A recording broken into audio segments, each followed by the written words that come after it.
Good morning সবাইকে, সেতাস লাইফস্টাইলে সবাইকে ওয়েলকাম। তো আজকে হচ্ছে ষষ্ঠী, তো পুজো দিয়ে সকালটা তোমাদের সাথে শেয়ার করলাম। তো আজকে ষষ্ঠীতে পুজো দিতে যাব আমাদের ওই পাড়াতেই হয় আর কি, ওখানে ষষ্ঠীতলা বলে, তো ওখানেই সব মহিলারা আসে, তো ওখানেই যাব পুজো দিতে। কালকেই বলেছিলাম তোমাদের। তো সেই জন্যই বাড়ির যে পুজো আছে স্নান দান করে সেগুলো কমপ্লিট করে নিলাম। আর সকালে আজও মর্নিং ক্লাব ছিল, সেটাও অ্যাটেন্ড করেছি, করে শ্যাম্পু করে স্নান করেছি, করে তারপর ঘরে পুজো সেরে নিচ্ছি। আর ঠাকুরমশাই নাকি বেশিক্ষণ থাকবে না বলছে, সেই জন্য আমি আর শাড়ি পরার সময় পাইনি। অনেকে হয়তো ভাববে ষষ্ঠীতে শাড়ি পরলে ভালো হতো, অবশ্যই, কিন্তু আমি সেই সময়টুকু পাইনি। সেই জন্য একটা নতুন চুড়িদার ছিল, সেটাই পরে নিয়েছি। আর মেয়ে সাথে এসছে। তো দেখো পুজো শুরু হয়ে গেছে, অনেকে পুজো দিয়ে চলে যাচ্ছে, আসছে এরকম। তো পুরোহিত যাবে যাবে করছিল, তাই আমি বললাম যে আপনার এখন যাওয়া অনেক দেরি আছে, আরও অনেকে আসছে। তো তারপরে অনেকে এলো, যাই হোক আমরা পুজো টুজো দিচ্ছিলাম। তো অনেক মহিলারা আছে দেখছো, মানে ভালো লাগে, পাড়ার সব পরিচিতই আর কি মোটামুটি। তো পুজো শুরু হয়ে গেছে, তো এবার পুজো চলছে। দেখো পুরোটাই তোমাদের সাথে শেয়ার করছি।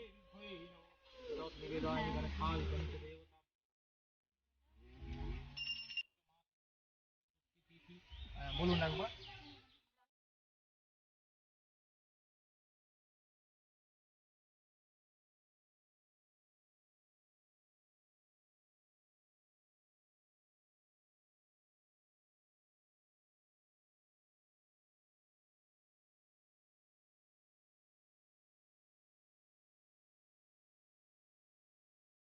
তো সংকল্প করে অঞ্জলি টঞ্জলি দিয়ে খুব ভালোভাবে পুজো করেছি।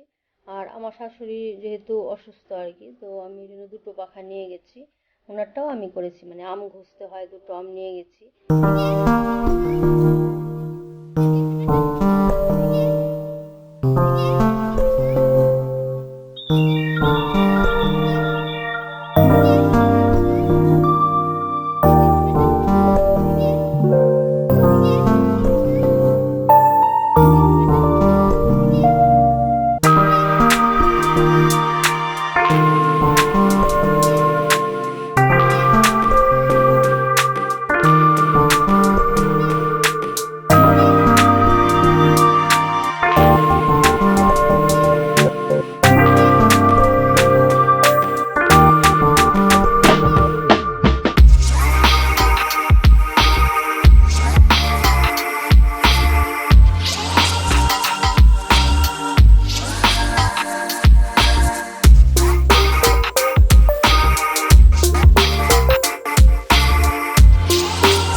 একটুখানি বার করে রাখলাম। তো ষষ্ঠীর দিনটা খুব ভালোই কাটলো, মানে সকালে পুজো, তারপর সব কিছু মিলিয়ে তো খুব ভালোভাবেই দিনটা কাটলো আর কি, এটাই। আর তোমরা কে কীভাবে করেছো অবশ্যই জানাবে। এক একজনের এক এক রকমের নিয়ম আর কি, যেরকম আমি বললাম আমার বাবার বাড়িতে অন্যরকম নিয়ম। আর এখানে আমার মেয়ে শুধু বলে যে মা ষষ্ঠীতে তো ভালো মন্দ খেতে হয়, নিরামিষ কেন? তাই আমি বললাম যে তোদের এখানে এটাই নিয়ম। হ্যাঁ, তো ছোট মানুষ তো বোঝে না, দেখছে ফেসবুকে বা ইয়েতে ষষ্ঠী স্পেশাল এটা ওটা, তো এটাই। আর বিকেলবেলা ওর জন্য আমি একটু স্যান্ডউইচ অর্ডার করে দিয়েছিলাম, খিদে পেয়েছে তো পনির স্যান্ডউইচ, তো খেয়ে বললো যে খুব ভালো ছিল। ছোট মানুষ তো মানে ষষ্ঠী দিন ভাবে যে একটু স্পেশাল কিছু আর কি, তো এটাই আর কি। ওটা খেলো। আর এদিকে রাত্রেবেলা ডালিয়া হবে, তো মেয়ে আর ওর বাবা ডালিয়া একদম পছন্দ করে না, তো আমার জন্য ডালিয়া আর ওদের জন্য রুটি দিয়েছে। আর এদিকে হচ্ছে আলু পটলের তরকারি, আর এদিকে পাঁপড় ভাজা। তো আমি ডিনারটা করে নিলাম। মেয়ে যেহেতু মানে রাতে টিফিনে ওটা খেয়েছিল, আর ওর বাবা এসেও মুড়ি টুড়ি খেলো, তো ওদের খাওয়া দেরি আছে।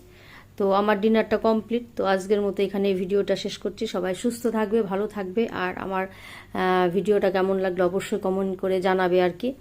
তো সবাইকে টাটা, গুড নাইট। আর অবশ্যই আমার এই চ্যানেলটাকে লাইক করবে, কমেন্ট করবে, আর সাবস্ক্রাইব করে দেবে, আর ফুল ওয়াচ করবে অবশ্যই। ফুল ওয়াচ করলে তবেই সাবস্ক্রাইব থাকে আর কি, নাহলে মানে সাবস্ক্রাইব কেটে যায়।